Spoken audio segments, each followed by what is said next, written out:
Yes मुक्ति भवन आज खाद बंद करवा दें, आज नहीं तो और बात खत्म, कल आए सब। किसान और खाद कौन कर रहा विश्वासघात? खाद के लिए लंबी लंबी लाइन, लेकिन सरकार कह रही ऑल इज फाइन। खेत का प्रोटीन कहां से लाए किसान? कहीं लाठी तो कहीं ऊपर से व्यवधान। उत्तर प्रदेश सरकार बार बार दावा कर रही है कि प्रदेश में यूरिया, डीएपी और एनपीके जैसे उर्वरकों की कोई कमी नहीं है। फिर भी अयोध्या, बलिया, बाराबंकी, मिर्जापुर और कई अन्य जिलों में किसान यूरिया के लिए घंटों लंबी कतारों में खड़े हैं और तो और पुलिस की लाठियों का सामना कर रहे हैं। कई जगहों पर पुलिस की लाठियां और कालाबाजारी की शिकायतें इस संकट को और गहरा कर रही हैं। आखिर सरकार के दावों और जमीनी हकीकत में इतना बड़ा अंतर क्यों है और यूरिया की आपूर्ति में रुकावट के कारण क्या हैं? खरीफ की खड़ी फसल में अभी यूरिया की जरूरत है और रबी की बुआई अभी सामने खड़ी है, लेकिन किसानों के सामने यूरिया की कमी एक बड़ा संकट बनकर उभरी है। ऐसी स्थिति में कहना अतिशयोक्ति नहीं होगा कि या तो सरकार के दावे झूठे हैं या फिर जमीन पर कालाबाजारी और भ्रष्टाचार अपने चरम सीमा पर है। अगर दावों में दम है तो ये लंबी लंबी लाइन और कई दिनों का इंतजार किसानों को क्यों करना पड़ रहा है?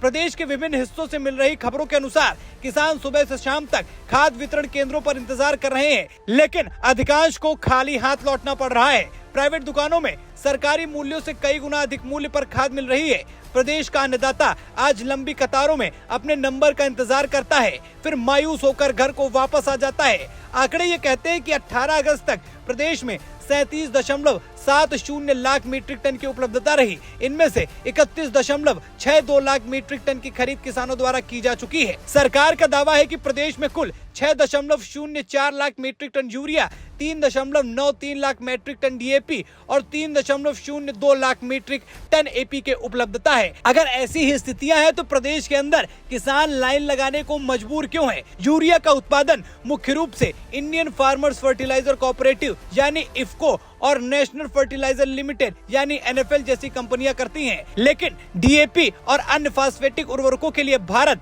सऊदी अरब, मोरक्को, रूस और चीन जैसे देशों पर निर्भर है।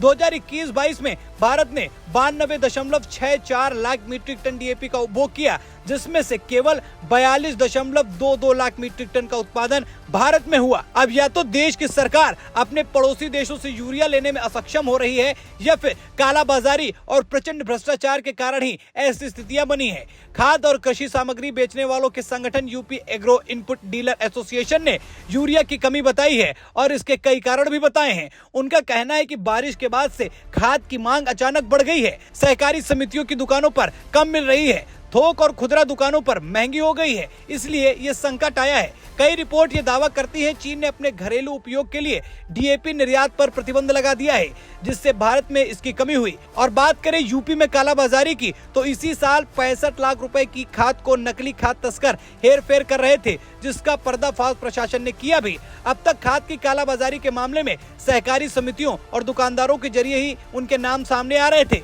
सरकार की जांच में ऐसी बातें सामने आई जो वाकई चौंकाने वाली रही।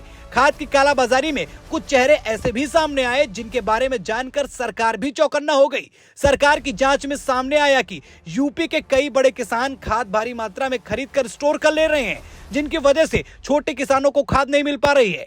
सरकार जांच कर रही है कि इन किसानों में कई किसान खाद की कालाबाजारी में भी लिप्त हो सकते हैं और संभावित रूप से इन्हीं कारणों से सहकारी समितियों पर खाद की उपलब्धता सीमित है और आधार कार्ड आधारित एक बोरी प्रति किसान नीति प्रभावी नहीं हो पाई। कई जगह डीलरों के पास पर्याप्त क्रेडिट लाइन न होने से स्टॉक की कमी हो रही है। किसानों की आय दोगुना होने का वादा करने वाली भाजपा सरकार आंकड़ों में तो खुद को सही साबित कर ले रही है, लेकिन जिस तरीके से जमीनी हकीकत सामने निकल कर आ रही है वो सरकार की पोल भी खोल रही है। क्या आपके क्षेत्र में भी किसान यूरिया के लिए भटक रहा है? कमेंट करके जरूर बताएं। या फिर सरकार के दावे सही हैं? कमेंट सेक्शन आपका इंतजार कर रहा है। फिलहाल इस खबर में इतना ही। वीडियो को लाइक और शेयर करें। अगर अभी तक आपने हमारे चैनल को सब्सक्राइब नहीं किया है तो चैनल को जरूर सब्सक्राइब करें। धन्यवाद।